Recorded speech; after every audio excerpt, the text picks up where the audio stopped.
We are aware, Victoria Police is aware of a planned protest in the CBD on Saturday afternoon, we understand to take place at Parliament House.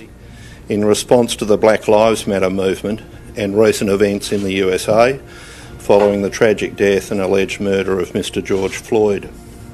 We're certainly aware that some people are planning to attend and urging others to attend the Melbourne CBD on Saturday the 5th of September to participate in a protest, among other things, what we understand to be a protest against the Stage 4 Chief Health Officer directions.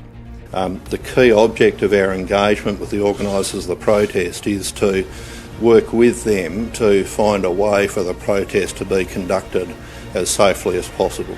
Organising and participating in this proposed protest would be a serious and blatant breach. And I want to be very clear in saying that Victoria Police understands and acknowledges the anger and frustration people feel about events taking place overseas and which are dominating our TV. But the key point we want to make is that now is not the time to protest, and in fact protests are unlawful and protesters are able to lawfully exercise their right to protest.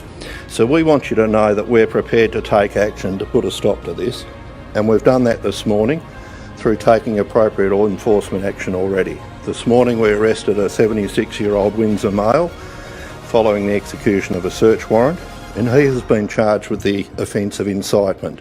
And we're very keen to support community here in giving voice to their concerns and their protest, so that you can wander down the street with a bunch of other buffheads actually engaging in protest.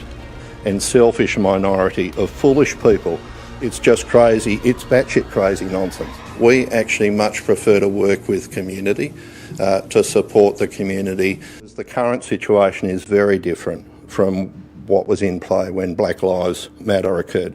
No one had died at that point. Dr Brett Sutton, Victoria's Chief Health Officer, joins us. Doctor, good morning to you.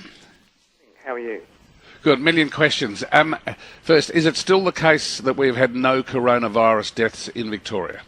Unfortunately, it's not. I've been informed of 2 deaths overnight in Victoria. So they're our first deaths.